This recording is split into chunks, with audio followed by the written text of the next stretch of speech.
게 기록하고 있다고 말씀을 드렸습니다. 특별히 부활체의 모습이 우리가 생각하는 나사로가 살아간 것 같은 소생한 것 같은 그런 모습이 아닌 모습을 살펴보고 있습니다. 그런 모습이 중요한 이유가 있다고 그랬죠. 그것이 무엇입니까?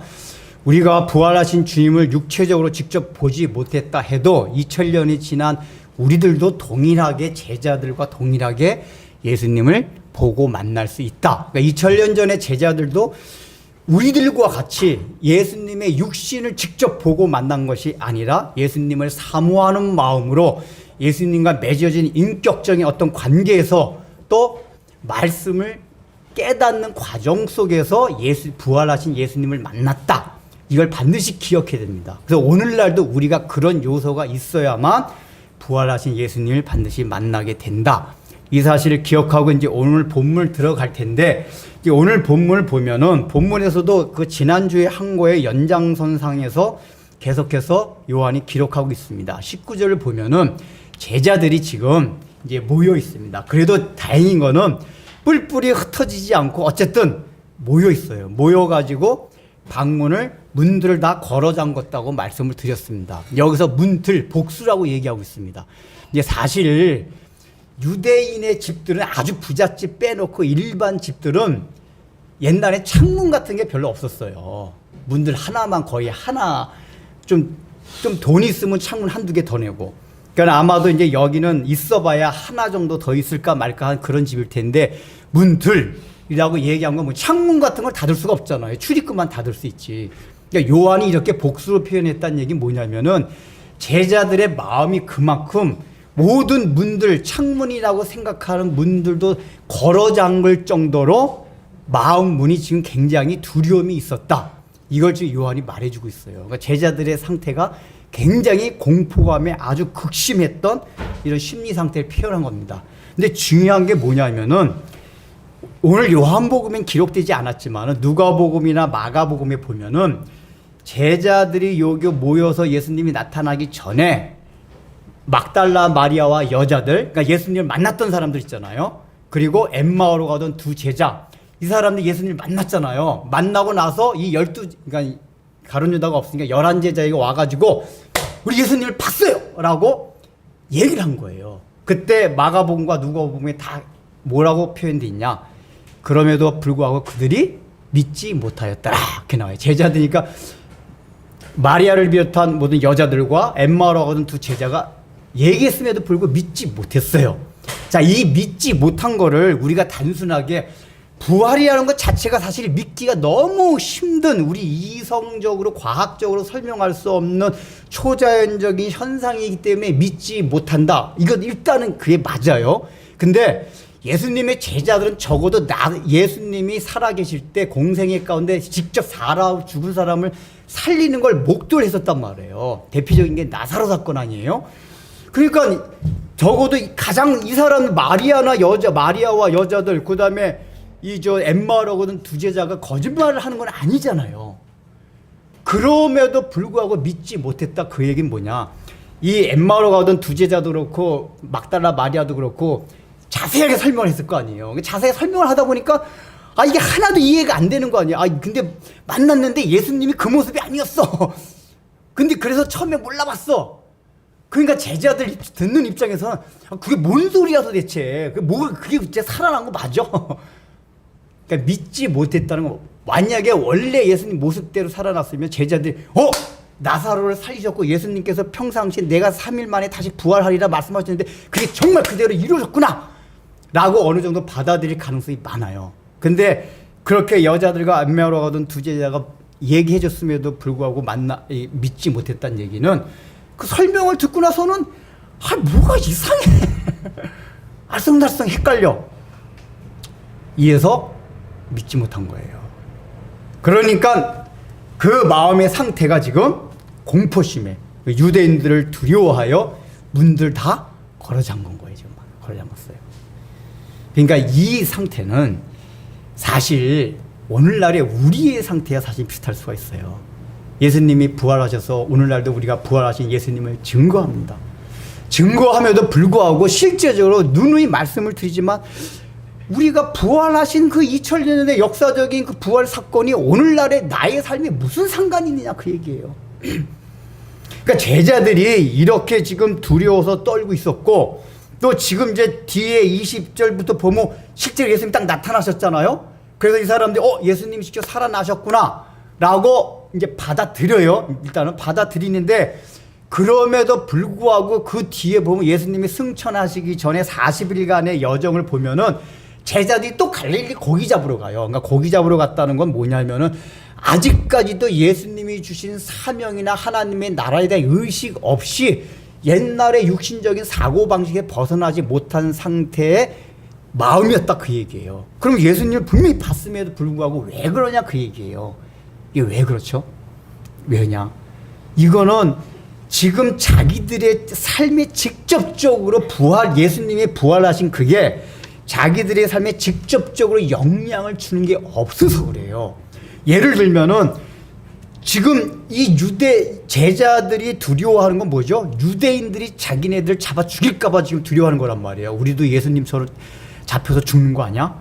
그러면은 지금 이 사람들이 공포를 느끼게 하는 원인이 되는 건 그걸 예수님이 부활하신 걸 통해 가지고 없애주시면은 예수님의 부활 사건이 나의 개인적인 삶에 영향을 미치게 돼 있어요.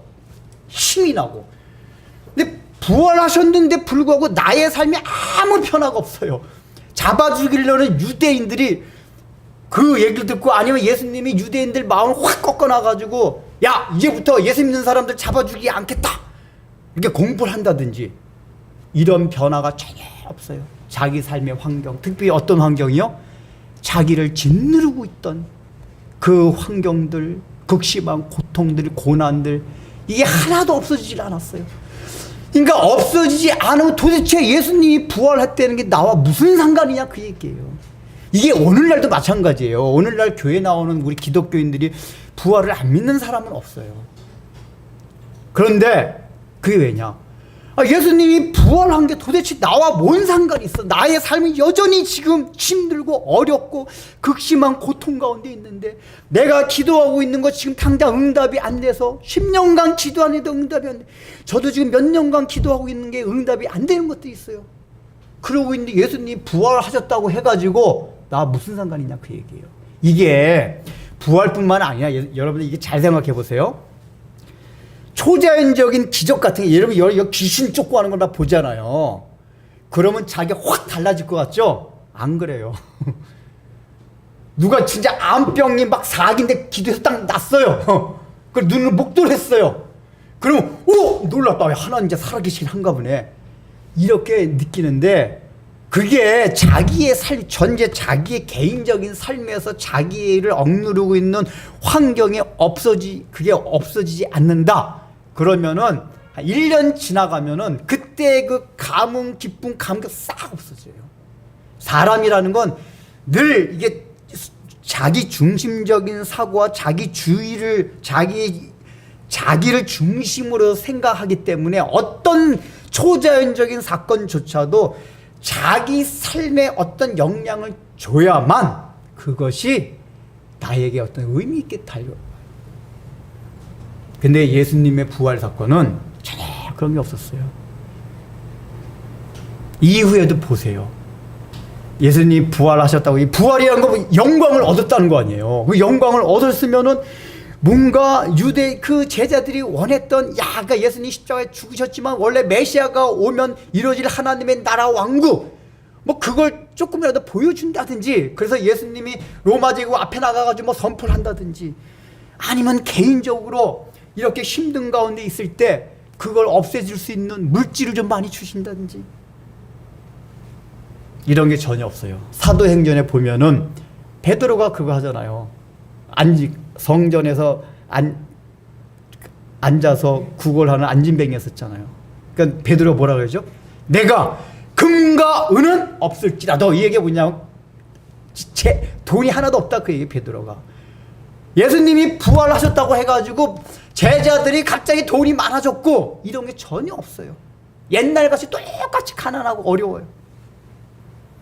돈과 금과 은은 없을지라도 나사렛 예수의 이름으로 명하노니 일어나 걸으라. 되새긴 게 뭐냐? 믿음만이 생긴 거예요. 믿음만. 근데 이걸 이 메시지를 우리가 잘 생각해야 돼요. 예수님이 부활하신 게 나의 직접적인 삶 가운데 영향을 주고 있는 게 너무 없어요. 그러니까 부활절이 돼도 주일날이 돼도 아유 6일 동안 제가 얼마나 힘들은지 아세요? 부활하셨으면 그게 나와 뭔 상관이 있어요? 이게 이 제자들의 마음의 상태라고 얘기해요. 그러니까 꼭꼭 물리적으로도 장가뒀지만은 우리의 영적 상태가 그렇다고요. 여러분 예배 나올 때 여러분들 마음을 걸어 나오는 게 아니라 뭐냐? 장가두고 나오시지 않으세요? 왜요? 세상에 있는 것들이 너무 두렵고 우리를 눌리게 해요. 그 눌리는 상태에 우리 마음이 장가드는 거예요. 근데 그 예수님은 물리적으로 거기를 쑥 문들을 이렇게 쑥 여기서 이게 문들 사이 예수께서 오사 갑자기 확 나타나셨다. 원문상의 뜻이 그거예요. 그러니까 우리가 말하지 벽을 통과하고 들어온지 어떤지 모르는데 갑자기 쑥 나타나신 거예요. 이 말씀을 하시고 손과 옆구리를 보이시니 그리고 나서 첫 번째 하신 말씀이 뭐죠? 나타나셔가지고 너희에게 평강이 있을지어다. 이 제자는 두려워하고 있었잖아요. 평강이 있을지어다. 그리고 나서 또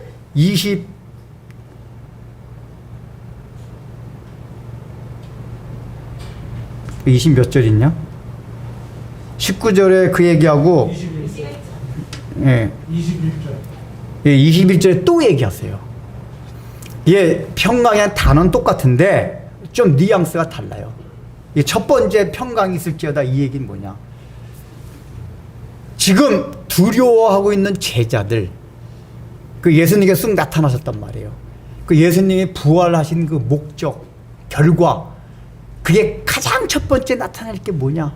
평강이다 그 얘기예요. 평안이다 그 얘기예요. 샬롬이다 그 얘기예요. 근데 예수님께서 이렇게 말씀을 하셨지만 제자들에게 바로 평강이 왔습니까? 안 왔어요. 성경 읽어보면. 평강이 있을지어다 그랬는데 제자들이 실제로 평강이 오지는 않았어요. 이 평강은 나중에 옵니다. 나중에 와요. 그러니까 우리도 마찬가지예요. 성경에 평강이 있을지어다 샬롬 아무리 얘기하는데 우리에게 그 평강이 없어요. 얼마든지 그럴 수 있다 그 얘기예요. 그러나 중요한 건 뭐냐? 우리 기독교 그리스도인 복음에 가장 궁극적으로 나타나는 현상이 뭐냐? 평강이다 그게 평강. 평안. 이 평강은 많이 설명을 드렸잖아요. 어떤 거죠? 가장 평강의 첫 번째 의미 뭐냐? 하나님과 막힌 담이 뚫렸다 그 얘기예요. 막힌 담이 뚫린 거예요. 평강이. 그래서 진정한 평강을 누리기 위해서는 나와 하나님과의 관계가 어떻게 되었다는 것을 확실히 인식을 하고 그걸 받아들여야 돼요. 받아들여야 돼요. 내가 비록 부족하고 허물이 있지만 하나님께서 예수 그리스도를 통해 가지고 그 막힌 답을 헐어 놓으셨다 라는 걸 믿음으로 받아들일 때 우리 마음의 평강이 시작이 됩니다. 이 얘기는 뭐죠? 윤리 도덕적으로 내가 죄가 있고 뭔가 하나님 말씀대로 살지 못해서 겪는 어두움들 심는 게 있어요. 그러나 죄의 결과가 우리에게 오는 모든 고난이라고 말씀을 드렸듯이 우리에게 오는 모든 고난, 어둠들 이런 환경적인 요소들이 있어요. 이런 것 때문에 내를 누르고 있는다 할지라도 예수님께서 우리에게 원래 줬던 건 뭐냐? 평강이다. 그러니까 그것을 다 깨부쉈다 한 걸 믿음으로 받아들일 때 평강이 시작된다 그 얘기예요. 그래서 그 평강을 말씀하시고 나서 20절을 보면은 이 말씀을 하시고 손과 옆구리를 보이시니 제자들이 주를 보고 기뻐하더라. 그때서야 제자들이 이제 예수님이 부활하신 걸 이제 믿은 거예요. 받아들인 거예요. 그러면 왜 손과 옆구리를 보여주셨나 그 얘기예요. 이건 이제 도마에게도 이 얘기를 하시는데 지금은 이때는 제자들이 요구하지 않으셨음에도 불구하고 딱 평강이 있을지어다 하시고 손과 옆구리를 딱 보여주셨어요. 그러니까 손과 옆구리는 뭐죠? 예수님의 십자가에서 죽으실 때 흔적, 상흔이 바로 못 박힌 손, 창에 찔린 이 옆구리란 말이에요. 이걸 보여주셨어요. 그러니까 이걸 보여줄 때 그 옆구리에 이게 상처와 손의 상처가 보인 거예요. 이거는 첫 번째는 뭐냐? 요한복음 기록할 때 제가 말씀을 드렸죠. 요한이 뭘 굉장히 의도를 했었냐 하면은 요한은 12 제자들 가운데서도 가장 늦게까지 살아있던 사도였습니다. 근데 제자들이 다 살아있을 때는 이단들이 설치지를 못했어요. 그 당시 이단 영지주의자들. 근데 제자들이 예수님을 직접 배웠던 제자들이 하나둘씩 막 이제 죽어가니까 여기저기서 딴소리들이 나오는 거예요. 딴소리들이. 요한만 딱 살아남았어요. 그때 딴소리가 다 뭐냐? 영지주의자들. 즉 영지주의자들이 뭐냐면 그때 예수님은 여러 가지 내용이 있지만은 죽으실 때 잠깐 기절했다가 살아나신 것이다. 그 이제 이 철학적인 원리 놔두고 얘기를 그렇게 했어요. 그래서 예수님의 신성을 부인하고 제가 누누이 말씀드렸잖아요. 원래 초대교회 때 자연적으로 예수님을 그냥 경배하고 찬양했거든요. 이론이 없었어요. 삼위일체의 그런 교리가 없었어요. 근데 그냥 예수를 믿고 나보니까 그냥 하나님께 경배하는 게, 예수님께 경배하는 거랑 하나님께 경배하는 게 동일한 정서가 왔던 거예요. 그래서 이게 찬양을 드린 거예요. 너 왜 예수님한테 찬양해? 몰라. 하나님께 찬양 드리면 그냥 예수님께 찬양하게 돼. 근데 그 당시에 똑똑한 영지주의자들이 너 왜 예수만 예수를 왜 찬양해? 인간인데 신성모독죄 아니야. 이러고서 똑똑한 사람들이 지식적으로 원리를 막 제공한 거란 말이에요. 그러니까 이게 그 당시까지는 신학이 발전이 안 되고 요한이 이런 걸 알고 있었기 때문에 예수님이 실제로 육체적으로 죽으셨다. 그 당시에 예수님이 기절했다가 다시 살아나셨다는 소문이 굉장히 많았었어요. 그래서 다빈치 코드라는 게 생겨났단 말이에요. 그런 소문들을 근거로 해서 생겨난 위경, 성경이 마리아전서 이런 거란 말이에요. 2세기, 3세기 때 요한도 죽은 이후에 막 영지주의자들이 성경을 써낸 거예요. 기절했다가 예수님이 다시 살아나가지고 마리아와 결혼하고 여러분이 그것도 알아야 돼요. 그게 얼마나 거짓된 적인가. 근데 요한이 그 영지주의자들이 너무 판치니까 요한 1, 2, 3서 다 보면 영지주의자에 대해서 요한이 엄청 경계하는 게 많이 나와요.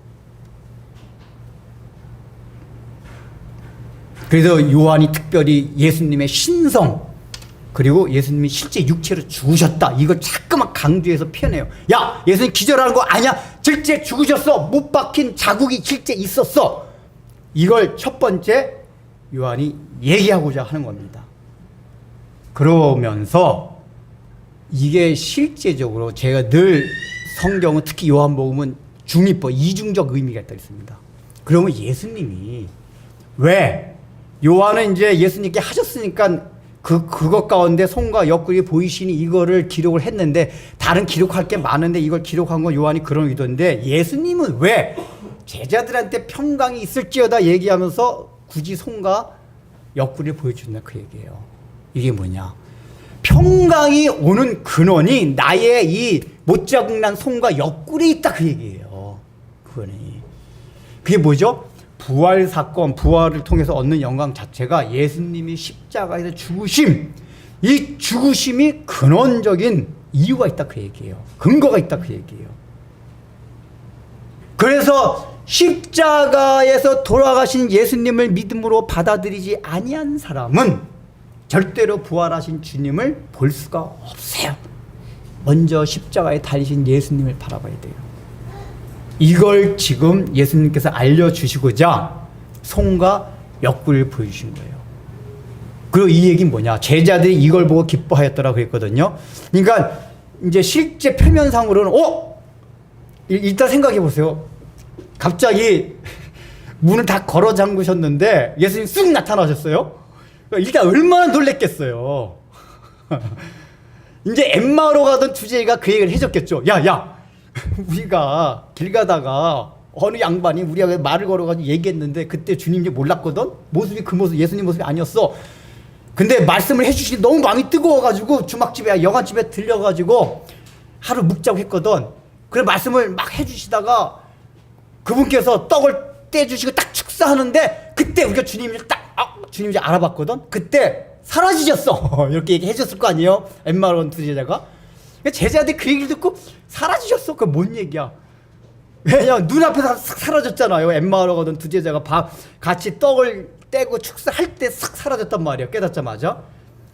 근데 그게 이제 갑자기 사라진 게 아니라 이번에는 갑자기 쑥 나타나셨단 말이에요. 예를 들면 문을 우리가 영화에서 보듯이 문을 삼고 턱 이렇게 들어오신 이게 아니라 갑자기 제자들이 있는 공간 쑥 나타나신 거란 말이에요. 이 성경의 표현을 보면은 그때 제자들이 얼마나 놀랐겠어요. 그러니까 다른 공간 보면 유령인 줄 알아요. 유령. 저 귀신 아니야? 왜냐하면 사람이 어떻게 그냥 갑자기 쑥 나타나요.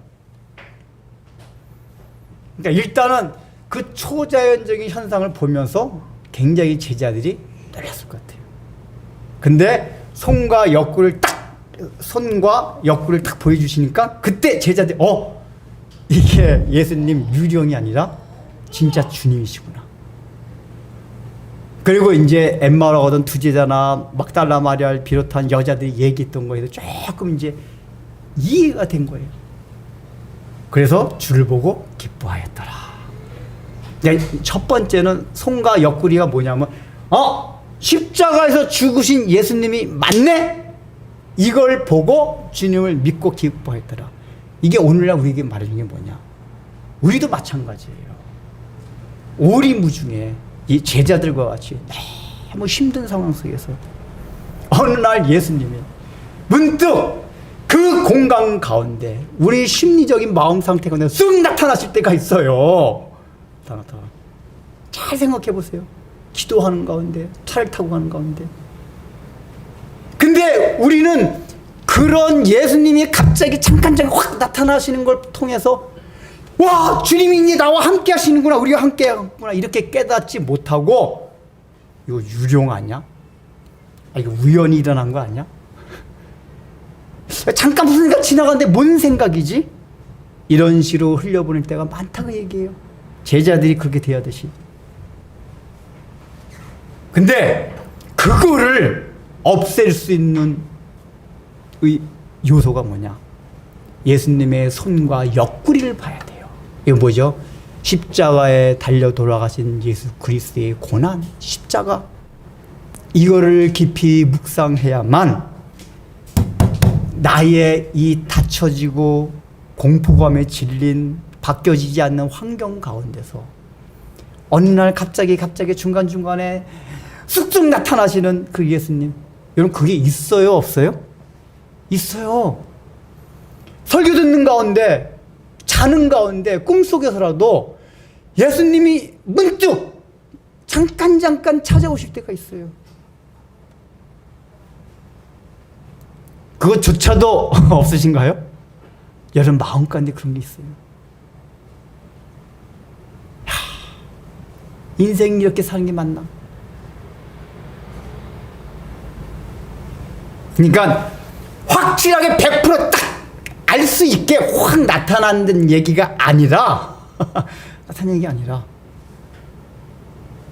우리의 그런 환경과 생활 가운데 우리가 이해할 수 없는 방법, 당장 환경이 확 바뀌는 그건 아닌데 잠깐 딱 하나님의 뜻 이런 게 생각나게 하는 그것들이 우리의 삶에 가끔가다 나타난다 그 얘기예요. 근데 우리가 대부분 그걸 놓친다 그 얘기예요. 그때 제자들과 같이 우리 지금 손과 옆구리를 벌려주세요. 봐라. 그럼 이 얘기를 구체적으로 설명은 뭐냐? 우리가 근본적으로 이 부활하신 주님을 만나지 못한 이유 중에 하나가 뭐냐? 예수님의 십자가의 고난과 그 죽으심에 대해서 깊이 묵상하지 않아서 그래요. 우리 믿는 사람들에겐 예수님이 내놓이 말씀하셨잖아요. 너희가 나를 따라오려거든 자기 십자가를 치고 자기를 부인하고 나를 따라오라. 근데 우리는 그걸 안 지려고 그래요. 예수님의 손과 옆구리를 본다는 얘기는 그걸 깊이 묵상한다는 얘기예요. 그래서 제가 지난 시간에 말씀드렸잖아요. 말씀에 깊게 침잠하는 사람만이 부활하신 주님을 본다. 근데 그 말씀을 깊게 침잠하는 가운데 그 말씀 가운데도 어떤 내용이 주 내용 메인이냐? 예수님의 십자가의 고난이에요. 이게 중세 시대 때 이렇게 성자라고 하는 사람들이 쓴 일기 같은 거 보면은 그 묵상글 가운데 예수님의 고난과 죽으심에 대한 묵상이 얼마나 많은지 몰라요. 그걸 묵상하면서 뭘 생각하냐? 야, 주님이 이렇게 십자가 달려들었는데 내가 이까짓 거 당하는 고난 이런 거 이게 무슨 절이냐?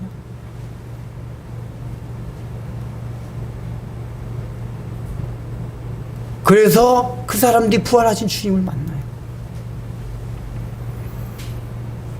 그러니까 십자가에 대한 의미를 깊이 생각하지 않냐면은 우리 주님을 보고 기뻐할 수가 없다. 이걸 먼저 생각하셔야 된다 그 얘기예요.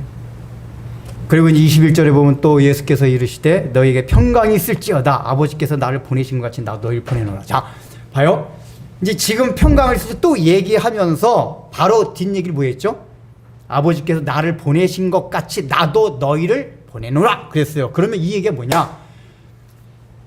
예수를 믿는 사람들에게 나타나는 가장 중요한 특성 중에 하나가 평강, 샬롬인데 이 샬롬이 왜 너희에게 있어야 되냐 하면은 너희가 바로 아버지가 나를 보낸 것 같이 나도 너희를 보내게 하기 위해서 평강이 필요하다 그 얘기예요.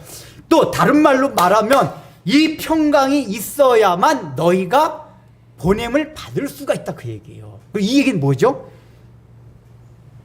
그리스도인의 궁극적인 목표, 사명 중에 하나가 뭐냐? 보냄을 받은 자다 그 얘기예요. 그래서 예수님의 제자들을 뭐라고 표현합니까? 사도라고 표현해요. 사도라는 거는 뜻 자체가 보냄을 받는 자다 그 얘기예요. 보냄을 받는 자. 그러니까 우리는 먼저는 세상으로부터 불러냄을 받은 자, 에클레시아, 교회라는 거는 예수 믿는 사람은 세상으로부터 그 죄악으로부터 불러냄을 받은 자예요. 그런데 두 번째 정체성이 뭐냐? 건져낸 자, 근데 보낸 자다 그 얘기예요. 이 얘기는 뭐죠? 우리가 평강이 주어졌으면 그걸 가지고 뭘 해야 되냐? 보냄을 받은 사명을 가지고 살아가야 돼. 이게 뭐죠? 전도와 선교의 사명. 그건 꼭 목사와 선교사가 아니다 할지라도 우리가 무슨 일을 하든지 내가 이 세상에 보냄을 받은 자로서 살아가야겠다. 라는 의식을 철저히 가져야 된다 그 얘기예요. 제가 이제 이 성경을 제가 이렇게 준비하면서 그런 마음이 들었어요. 내가 이제 제가 목회를 하면서 설교를 하면서 우리가 이 세상으로부터 불러냄을 받은 자다. 이건 제가 많이 강조했는데 보냄을 받은 자라는 건 제가 많이 강조를 하지 않았어요. 왜냐하면 제가 보기엔 아직까지도 보냄을 받기 너무 부족한 것 같아요. 내 마음에 평강이 있을 때 보냄을 받을 수가 있는데 평강이 없어 보이니까 그 평강을 주기 위해서 우리가 세상으로부터 건전을 받은 자다. 여기에 강조를 했는데 이제 우리 교회도 보냄을 받은 자로서의 사명, 사도로서의 사명을 하기 위해서 해야 되는데 이거 제가 볼 때는 이제 제 후임이 와서 해야 될 것 같아요. 저는 이제 저물어져 가는 해고 새로 오시는 분이 이제 그 보냄을 받은 보내는 자로서의 그걸 하나님 다음번에 오실 분은 우리 진리의 교회가 보냄을 받은 자로서의 사명을 다하기 위한 그걸 하게 해주십시오. 저는 이제 너무 늙었습니다. 제 사명은 거기고 이게 얼마나 중요하죠? 예수님의 승천하실 때도 제자들 처음 만나서 이 얘기 하셨지만 승천하실 때 뭐라고 했죠? 마태복음 28장에 내가 너희에게 분바 이르노니 예루살렘과 사마리아 온 유대와 땅끝까지 이르러 내 증인이 되리라 하시니라. 마지막에 우리에게 부탁하신 말씀이 그 사명이었어요. 전도하고 선교하라. 자, 그럼 보세요. 목사님, 우리가 전도하고 선교하는 건 목사님이나 선교사님이 할 일이지. 그게 아니란 얘기예요. 이 평강이 연결되는 게 뭐냐 하면은 우리가 직장을 가진다 해도 단순하게 먹고 살기 위해서만 하면 이런 평강이 안 온다 그 얘기예요. 근데 우리가 보낸 자로서의 사명을 가지고 하게 되면은 이 평강이 온다 그 얘기예요. 목사와 전도사뿐이 아니다. 근데 우리에게 그런 의식이 없단 말이에요. 야, 내가 보냄을 받은 자로서. 근데 그 왜 의식이 갖기가 힘드냐? 예수님 뭐라고 말씀하셨죠? 아버지께서 나를 보내신 것 같이 나도 너희를 보내노라 그랬어요. 나도 너희를 보내노라. 그럼 봐요. 뭐뭐 같이 그랬으니까 아버지가 예수님을 보내신 것이 어떻게 보냈죠? 예수님이 하나님과 동등한 영광을 누리고 있었음에도 불구하고 인간의 천한 몸을 입고 오셔서 인성을 입었다는 건 뭐죠? 시공간의 제약을 받고 이 땅에 오셨단 말이에요. 그래서 예수님이, 여러분 성경들을 보세요. 하나님이 책망하시는 것 같고 예수님이 일반 인간 이성의 관점에서 성경이 다 기록되었단 말이에요. 예수님이 기록된 게. 어떤 날 그걸 보고 봐라, 하나님이 예수님도 책망하시고 하지 않았냐. 그게 이해를 못하는 거예요. 예수님이 인성을 입으셨다는 것 자체가 그런 우리와 똑같은 인간과 같은 입장에 놓이게 되었다 그 얘기예요. 예수님이 그걸 각오하고 이 땅에 내려오셨다 그 얘기예요. 이게 얼마나 힘든 건지 아셔야 돼요. 오히려 사람들이 성경을 보도 예수님 하나님보다 못한 존재 아냐라고 오해할 정도로 예수님이 이 땅에 오신 거란 말이에요. 시공간 안에 갇힌 우리 인간과 같은 상태로 오신 거예요. 신성을 지니셨지만 그거는 자기를 완전히 비웠기 때문에 그런 거예요. 이 얘기는 뭐냐? 우리가 보냄을 받기 위해서는 우리를 비우지 아니하고 성육신 되지 아니하면은 보냄을 받지 못한다고 얘기해요. 단순하게 이게 보내준다고 가는 게 아니에요. 아버지께서 나를 보낸 것 같이 나도 너희를 보내라. 그 교회의 궁극적인 삶이 뭐죠? 전도와 선교를 해요. 그나마 우리는 이렇게 후원이라도 하는데, 제가 아쉬운 건 물론 우리 교인 수도 없어 그렇지만 여기서도 자발적으로 청년들이 일어나서 저 아프리카의 오지로 곽희문 선교사 같이 가가지고 선교하겠습니다. 그런 청년도 일어나면 좋겠어요. 의사가 됐는데 제가 의사가 돼서 단순하게 돈 벌어 먹고 살아가게 한 게 아니라 이 의술을 가지고 오지, 아마존 오지에 가서 이 복음을 전하겠습니다. 그런 사람들이 일어났으면 좋겠어요. 목사님, 저는 그것까지 못한다 해도 내가 직장에 가는 걸 그저 돈 벌고 먹고 살기 목구멍에 포도총이라고만 생각했는데 그건 우리 하나님께서 다 책임져 주신 거고, 내가 그렇게 일하지만 보낸 자로서의 그 의식을 가지고 한번 살아가겠습니다. 그러기 위해서는 자기가 부인돼야 된다. 이걸 해야 돼요, 우리가. 먼저는 우리 공동체에 기중한 걸 깨닫고, 제가 말하자면 우리 공동체에 얼마나 사랑이 있고 좋은 공동체인가 이걸 자꾸만 추구하자. 근데 그것도 완전히 안 됐기 때문에 이걸 강조하는데, 원래는 이게 되면은 그 다음에는 교회 역할이 뭐죠? 나가는 거예요. 그러니까 사도행전을 보면은 예루살렘 교회가 그랬거든요. 예루살렘 교회가 사도행전 2장에 보면 모든 걸 상통 유무하였더라. 그러니까 뭐 재산도 다 나누고 참 원시 공산사회까지 서로 나누고 사랑이 있고 그런 교회가 예루살렘 교회였었어요. 얼마나 좋아요. 야, 우리 형제자매 너무 좋다. 세상은 너무나 힘들고 어려운데 교회 안에 들어오면 너무나 따뜻한 사랑이 있고, 그러면 사람들이 똘똘 뭉치게 된다고. 거기서 그러니까 하나님이 예루살렘께 핍박을 가하게 해가지고 로마 다 흩어놨어요. 그래서 세워진 교회가 안디옥 교회예요. 안디옥 교회는 선교하는 교회, 선교하는 교회. 이게 뭐냐, 얘들아, 이제 너희가 그걸 이뤄냈지? 그럼 그 다음에 할 일이 나가는 거다. 내보냄을 받는 거다. 이거예요. 앞으로 우리 교회는 그렇게 해야 돼요.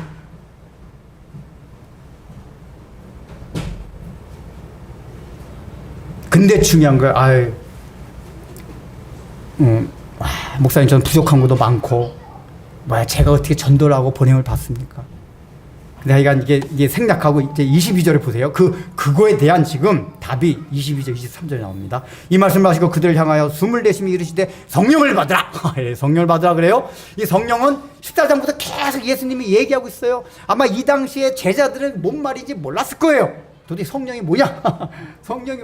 성령을 받으라 그랬어요. 그래, 이제 성령을 받으라고 했지만 실제 성령이 성령을 받은 건 어느 때죠? 예수님이 승천하신 이후에 오순절 때 성령이 강림하셨단 말이에요. 그러면 그동안은 성령의 역사가 없었냐?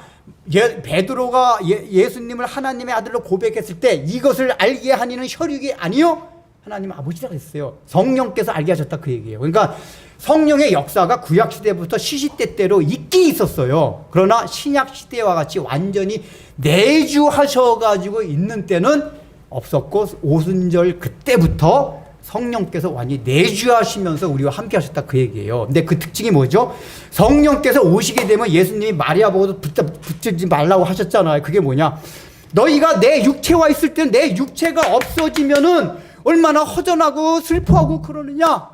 그러나 오히려 내가 떠나가면 너희가 아직까지 그 육체를 생각해서 있는데 이게 떠나갈 때 성령이 오시면은 내가 맨날 붙어 있을 때만 너희가 나와 붙어 있을 때와 같은 기쁨과 즐거움을 누리는 것이 아니라 내가 떨어져 있을 때도 없을 때에도 성령이 오시면은 그 기쁨을 유지한다 그 얘기예요. 그러니까 제자들이나 우리가 똑같아요. 우리들도 성령을 받으면 그런 기쁨을 누린다. 목사님 성령이 보여야 아니 이런 얘기 하면 한참 하는데 성령이 보여야죠. 하나님도 안 보이고 성령도 안 보이고 일단은 그래서 그런 사람들 때문에 하나님이 가끔가다 성령의 은사 중에 방언 이런 걸 이렇게 주시는 때가 있어요. 자기도 막 이게 일단 방언을 하려면 소리를 내서 만약에 방언 받고 싶으시면 여러분 기도하실 때 소리를 내서 기도하십시오. 묵상으로 기도하면 방언 안 터집니다. 그러면 성령이 왔다는 증거로 방언을 주실 때가 있어요. 또는 우리 어머니 같은 경우는 성령에도 없는 워낙 불기의 골수분자였거든요. 예수님께 너무 힘들었대요. 근데 어느 날 막 기도를 하는데 실제로 이게 막 제가 튀어나가는 게 보이더래요. 막 해가지고 튀어나가는 게 보이고. 그러니까 우리 어머니 얘기 들어보면 그 성령이 진짜 임재하셨다는 걸 어머니한테 알려주기 위해서 가시적으로 보여주는 것들이 많이 있었어요. 제가 볼 때 우리 어머니 워낙 불기의 골수분자였기 때문에. 저 같은 경우는 꽤 없었어요. 왜냐하면 저는 어릴 때부터 예수를 믿고 왜냐하면 저는 항상 나 같은 게 어떻게 예수를 믿었을까를 생각하면 성령께서 내주시는 거예요. 가장 큰 증거가 뭐죠? 요한복음 14장에 성령은 진리의 영이라고 했어요. 그러니까 성령이 와셔서 하시는 가장 중요한 일이 뭐냐면 진리를 깨닫게 하고 받아들이는 거예요. 제가 누누이 말씀드리잖아요. 제가 제일 감사한 게 뭐냐? 예수님이 나를 위해서 십자가에 못 박혀 돌아가신 것도 감사한데 더 감사한 건 뭐냐? 내가 그 사실을 믿게 되었다는 거. 저는 그거 믿을 놈이 아니에요. 제가 얼마나 과학적 사고를 강조하는 사람인지 과학적 인간이면 절대 안 믿어요. 저는 오히려 학문도 물리학이 아니면 그게 무슨 법학 그게 무슨 학문이야. 옛날에 물리학만이 학문이다. 그 정도로 과학 그것만 막 신봉하던 사람이에요. 근데 나 같은 게 어떻게 예수를 믿게 되었을까? 그래서 저는 성령님이 내 안에 계시는구나. 부인해야 부인할 수 없는 가장 큰 증거는 그거예요. 여러분들도 성령이 계시는 증거를 그걸 통해서 봐야 돼요. 근데 그게 확신이 없으면 한번 기도해 보세요. 하나님, 나도 성령 받았다는 은사를 한번 받고 싶습니다. 방언 한번 주세요. 하나님 주세요. 통성으로 기도하세요. 그래서 방언 기도 받은 사람들 보면 신기하네. 본인도 신기해가지고 방언. 성령께서 잠깐 역사하셨다. 하여간 여기에서 할 얘기가 많지만 일단은 이게 뭐 성령을 받으라 하면 그러니까 이게 성령 받는 거를 이런 구절 때문에 기도원 같은 데 가면 성령 받아. 그거 다 가짜예요, 가짜. 무슨 성령 그렇게 해서 받는 게 아니에요. 예수님의 십자가를 받아들일 때 성령이 받아집니다. 왜냐하면은 고린도전서에 바울이 그러게 해요. 누구든지 성령을 받지 아니하면 예수를 주로 시인할 수 없느니라. 바울이 딱 못 박아서 얘기해요. 성령. 예수님을 주로 시인하는 게 성령을 받은 가장 큰 증거예요. 여러분, 예수님을 하나님으로 여긴다는 게 말이 돼요? 일단 보세요. 하나님 계신다는 것도 믿기 힘들어요. 그렇죠? 근데 인간인 예수를 하나님으로 주로 고백하는 것 자체가 성령의 역사가 아니면 절대 이루어질 수 없어요. 그 어떤 사람들이 그래요. 아니 나 하나님은 믿겠는데 예수님 못 믿겠다고.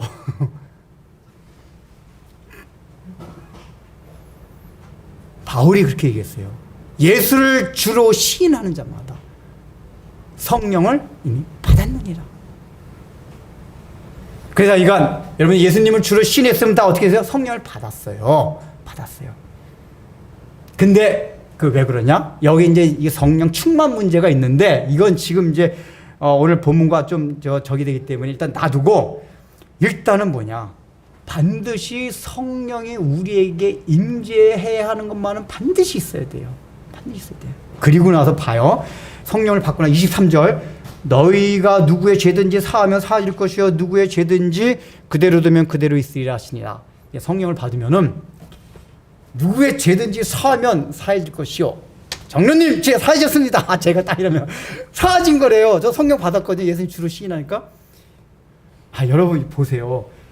죄를 사할 수 있는 권한은 누구한테 뿐이 없죠?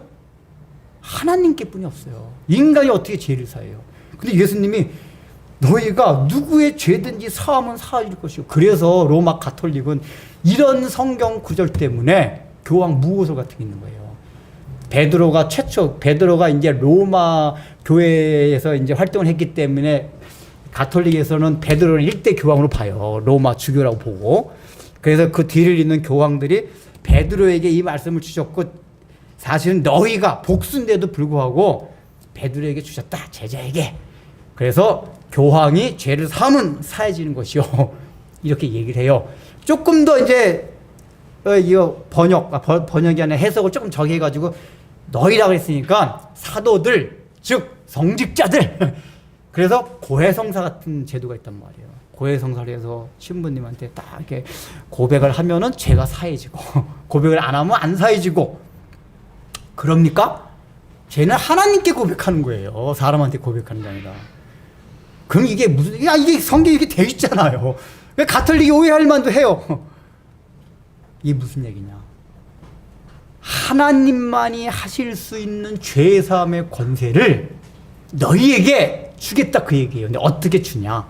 여기 보면은 이게 21절부터 연결되는 거예요. 너희도 나도 너희를 보내노라. 전도하고 한다 그랬잖아요. 전도의 내용이 뭐죠? 사도행전에 잘 나오잖아요. 예수님의 십자가의 죽으심과 부활하심에 대해서 사도들이 막 선교해요. 죄사하심의 은총. 그러니까 복음의 핵심의 내용은 다 뭐냐? 우리가 전도하고 선교하는 내용 뭐냐?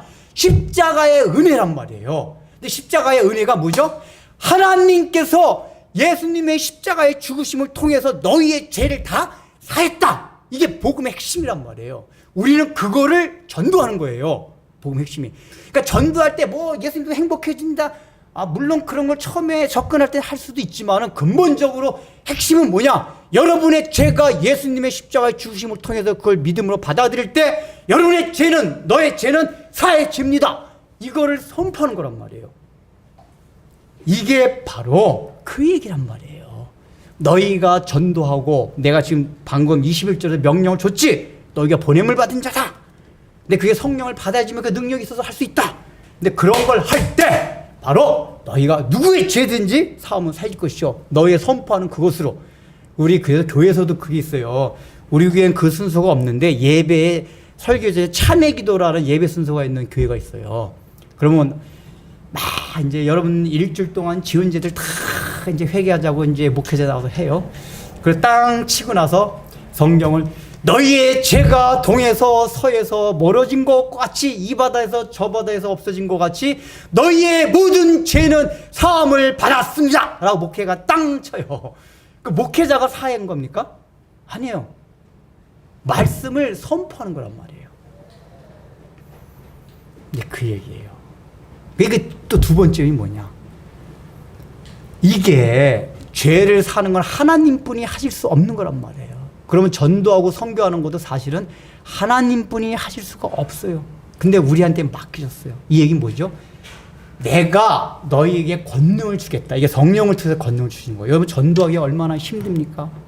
예수 안 믿는 사람한테. 근데 이게 다 뭐냐? 하나님이 하신다 그 얘기예요. 목사님, 저는 말주변도 없고 저기 가서 전도도 못 하겠어요. 능력이 없어요. 아니에요. 이건 뭐냐? 원래부터 우리는 할 수가 없는 존재예요. 누구든지 죄를 사할 수 있는 건 하나님만이 하실 수 있는 거예요.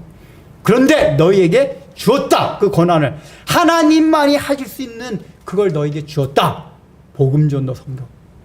그러기 때문에 나는 할 수 없습니다라고 발을 빼지 말라 그 얘기예요. 교만이다 그 얘기예요. 어차피 너희들이 할 수 없는 거야. 이거는 저는 능력이 있고 타고나게 이래서 잘해요. 이런 사람 이렇게 그렇게 간주하는 사람도 없죠. 하나님의 능력으로 위로부터 오는 능력을 덧입어서 하게 되는 거예요.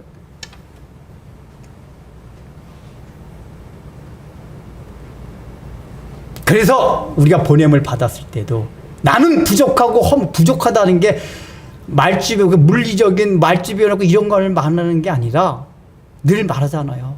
우리의 부족과 허물은 우리의 영적 상태, 윤리 도덕 상태, 부족한 게 얼마나 많아요.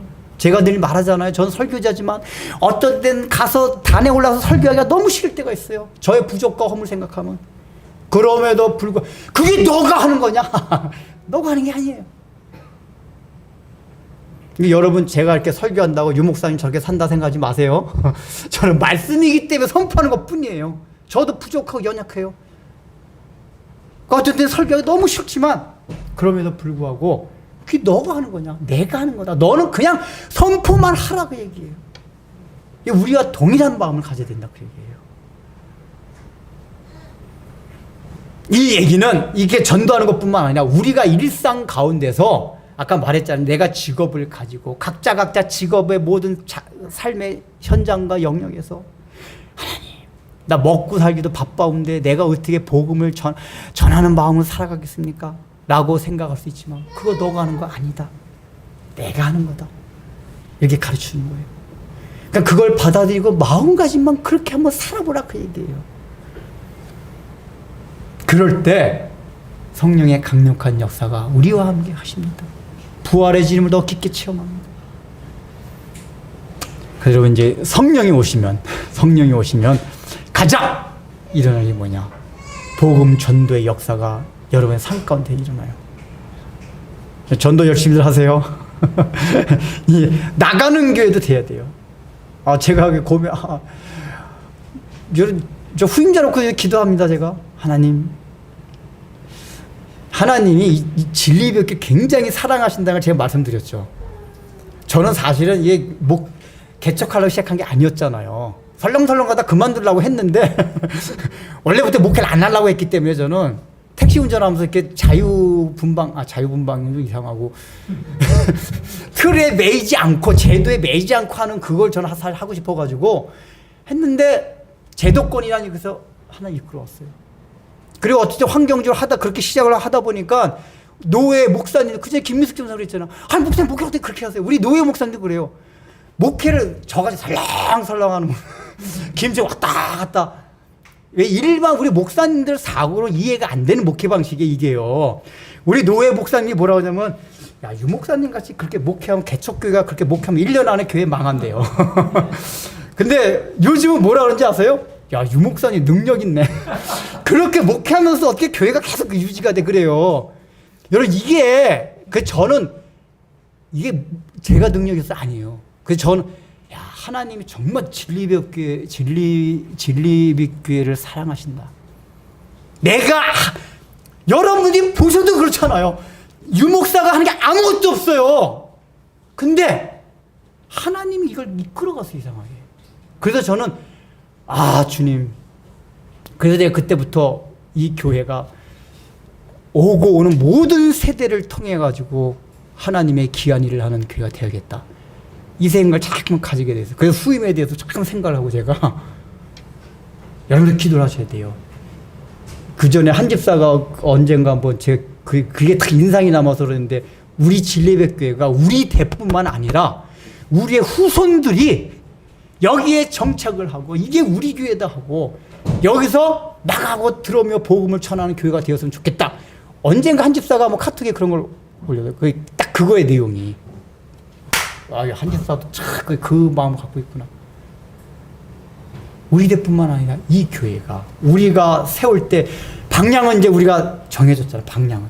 이 방향을 가지고 더욱더 진리 안에서 사도행전에 나왔던 이 역사들이 일어나는 교회가 되기를 주의 이름으로 축원합니다.